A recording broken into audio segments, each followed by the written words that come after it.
Welcome to the Eczema Warrior podcast. I'm your host, Julia Chen. I'm here to help you heal your eczema naturally so you can finally live your best damn life. Many years ago in my own eczema healing journey, I was stuck and confused on how to heal my skin. Fast forward to today, after many lessons learned and lots of trial and error, I'm now living my best life and traveling the world with clearer skin.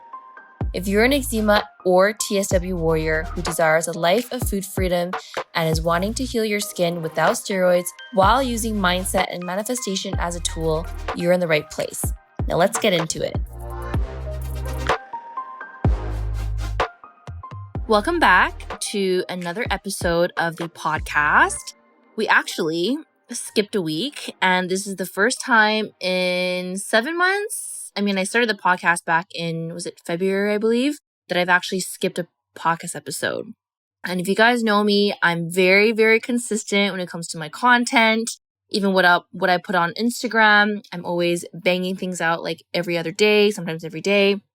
And this is the first week where I actually was so overwhelmed in a good and bad way that I just could not even have time to record a podcast episode. Which is probably a good thing because I kind of have a biggish life update that I want to let you guys know. And of course, you guys are, for those of you who listen to me on my podcast, you guys are like my family, my besties. And I always like to share the behind the scenes on my podcast versus on my Instagram stories and Instagram in general. So the reason why I skipped last week's episode, and by the way, you guys, I'm not trying to say that I'm always on time with everything, but for the most part, I usually like to make sure that I release my podcast episodes every week. But the big life update is that I have decided to leave Colombia. So for those of you who don't know, before leaving Canada back in April, my plan was to travel all of Latin America and explore Nicaragua, go through Costa Rica, and eventually end up in Colombia where my best friend lives. And I was going to live there and basically just have that as my home base while I travel the rest of South America was a plan. So what had happened, you guys, is that over the past couple months, I actually met someone while traveling. And I've been kind of keeping it low key because we've been in separate countries. We haven't been really hanging out together. We basically met when we were traveling, and then we both had to part ways. I ended up going to Colombia. He went to Mexico. So it was this whole thing where we were just, talking, and it wasn't really anything until recently we actually made things more official. And the whole reason why I went to Rome and Greece was because I'm actually with him and we are traveling together now. And we're basically planning to just be on this side of the world. So Europe, and he actually lives in Asia. So after we travel Europe, we're going to go probably hang out in Asia and kind of see how things go. So anyways, I don't want to say too much because this is all like pretty new, but for those of you who are like wondering, oh my gosh, Julia, you've been traveling, you're like worldwide, like you're literally everywhere. Like what's going on? So this is basically what happened. And obviously this decision wasn't made very lightly. It took many, many months for me to be like, okay, like this is happening and I'm going to be leaving Colombia and being on this side of the world in Europe. So I'll give you guys more of a life update later on, but basically this is the plan now. We are staying right now in Crete, which is a very beautiful island in Greece. And that was his original plan. And now we're here for the month, and we might even stay for another month just because we just love the vibe here. And then after that, we are going to go to Thailand, possibly. Everything's really just up in the air right now, but the life update is that I'm now in Europe, no longer in South America. That being said, I will definitely want to go back to that side of the world eventually. There's so many different countries that I haven't explored yet. Like I want to go to Peru. I want to go to Chile. I want to go to Argentina. There's so many amazing places that are on my list. I know that eventually I want to go. And I have a lot of friends that I made while I lived in Latin America. So I definitely want to go visit them.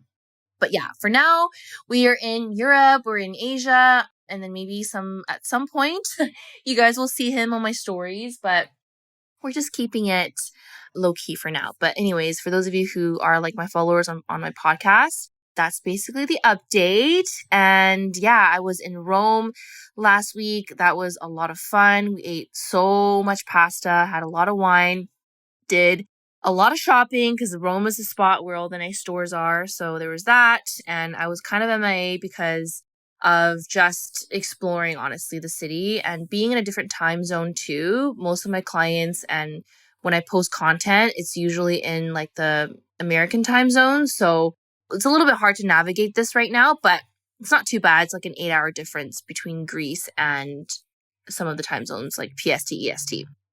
Anyways, and then there's this whole situation when I was traveling from South America to Rome. You guys may have heard about me talk about this on my stories, but man, it's been a nightmare just like flying everywhere and flights being delayed, missing flights, luggage goes missing. I'm like sweating, running around the airport, trying to figure out how to get to Rome because my flight to Rome got missed and it was just this whole thing. And my travel day ended up being over 28 hours. And then when I got to Rome, it was just like 3 a.m. Anyways, it was just a lot. I think also too, over the past 3 months, I've probably moved locations like 5, 6 times. So it's been overwhelming, but at the same time, there's other things that are going on like business wise and personally as well. So all trying to stay grounded. But you guys always hear me say, like, I feel the most ungrounded when I'm all over the place. And even though traveling is amazing, it looks all fun and games and rainbows and unicorns and stuff like that. But it's a lot on me mentally just to not have like a space to really settle down. So that's why we had decided to stay in Greece for 2 months just so we can get back into our routine and go from there. Anyways, that's the life update. A little short one. I feel like I could go on and on, but for those of you who are like new to my podcast, you're probably like, I don't really care. Like, just give me the episode topic. So let's get into today's episode. And I'm finally feeling a little better now that I'm a little bit more grounded to get back into our usual routine of the weekly episodes. So this week's episode is going to be all about prebiotics and probiotics. I'm going to be talking about the difference between the two and why it's important to include both of them in your diet and also in your supplement routine if you want to be able to support your gut.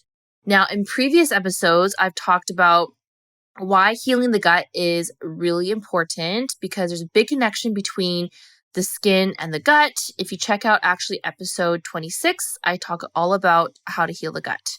Now, one of the ways of healing the gut is eating enough prebiotics and including probiotics in your diet as well as in your supplement routine if it is necessary.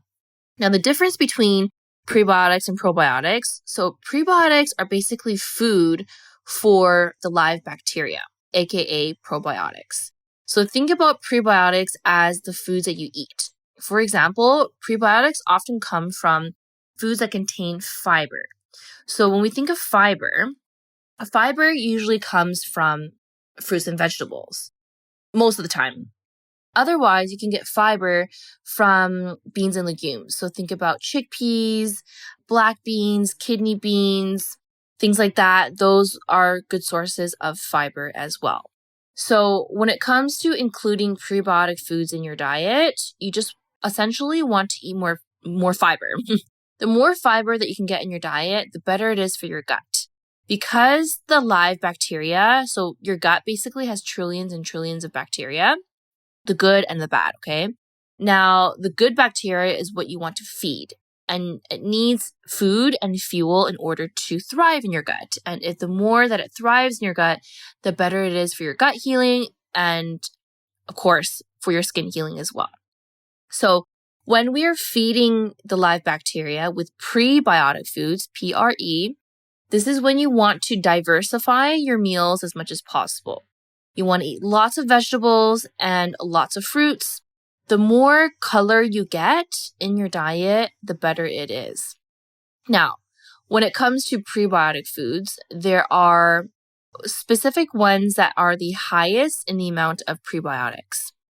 And some examples of these high prebiotic foods include foods like onions, garlic, asparagus, bananas, apples, dandelion greens, oats, and artichokes, for example.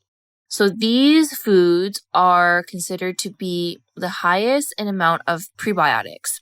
So if we can include these vegetables into your diet regularly, or just, do your best in trying to incorporate it into your meals, then that's going to be very, very, very helpful in giving the gut bacteria the nutrients that it needs. So these are the forms of fiber that feed the friendly bacteria in your gut.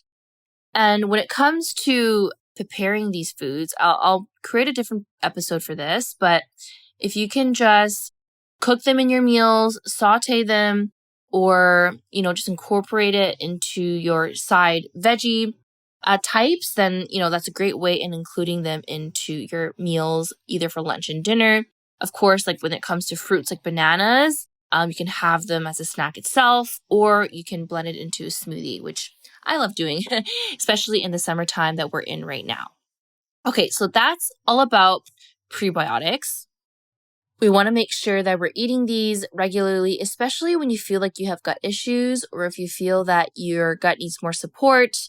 Instead of jumping on a supplement, start adding these kind of foods into your diet, and that's going to help with the gut healing process. Now, when it comes to probiotics, this is the difference, as I mentioned earlier. Probiotics are basically live bacteria that requires prebiotics in order to thrive. Now, probiotics come in different forms. Of course, most of the time when we think about probiotics, we think about the actual supplement, which we do recommend when it comes to eczema healing. However, you can actually get probiotics from food as well.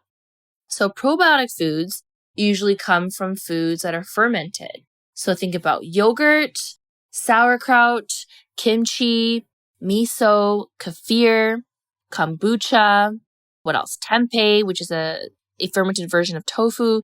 They actually have live bacteria in them because of the fermentation process. So including these probiotic foods are really great as long as you pair them as well with your prebiotic foods because they work hand in hand. That being said, when you're dealing with eczema and inflammation, sometimes eating probiotic foods isn't enough. It just isn't enough live bacteria, especially when you're dealing with a chronic inflammatory condition. That's why we often recommend probiotics because it's more potent. It's a therapeutic dose that you're taking. So when you're incorporating probiotics into your lifestyle, it could be important to also take it into a supplement version as well. That being said, I'm also very cautious when it comes to recommending supplements just because everyone's body is very different. Not everyone can tolerate supplements, especially probiotics. We have some clients who, for example, when they take a specific probiotic, they itch from it. They notice that their flares get a little bit more severe. And that's because there are certain strains that are not ideal for eczema. For example, there's a particular strain in some probiotics called the Lactobacillus bulgaricus. I think I'm saying that right. This is the bacteria that actually can cause excess histamine release. So what happens is when, not everybody, okay, then when some people with eczema, they take this particular strain of probiotic, they notice that their skin gets a lot itchier. So that's one thing to look out for. But for the most part, when you're selecting probiotics, of course, I always say go to a practitioner, go to someone who's experienced in supplements to recommend the right strains for you. But in research, there are a few studies that have shown certain strains of probiotics are helpful for eczema. For example, the bifidobacterium strains and the lactobacillus. So when I'm actually selecting probiotics for my clients, I'm always reading the strains and the species just to make sure that, they're the right ones. We never want to select ones that aren't helpful because there are good research talking about lactobacillus and also bifidobacterium. Those are the types of probiotics that I'm looking for, especially lactobacillus rhamnosus that has been shown to be helpful for eczema, as well as the bifidobacterium longum. So those are the two I usually look out for. Of course, there are other ones as well. For example, one of my favorite brands is the brand Megaspore, which is great. But if you actually look at the ingredients, they don't use lactobacillus or bifidobacterium. There's only actually 5 strains of it's called bacillus. And I really like this one because of how effective it is in the gut. So oftentimes some probiotics don't actually make it into your gut because your gut is acidic. The harsh environments in your gut tends to kill off some of the good bacteria, including the probiotic types that you're taking.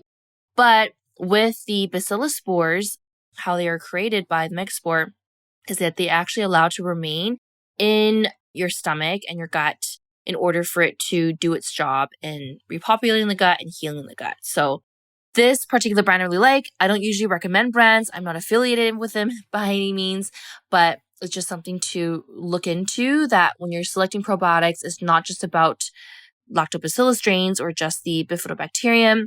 It's looking at the studies, it's looking at the ingredients and the formula, and it's also about looking at the colony forming units. You'll often see this on a probiotic. It's abbreviated as CFU, and it's basically just how probiotics are measured, and keeping in mind that just because the number is high, like you'll see products that say, oh, like 50 billion, 100 billion, 200 billion, like this must be great.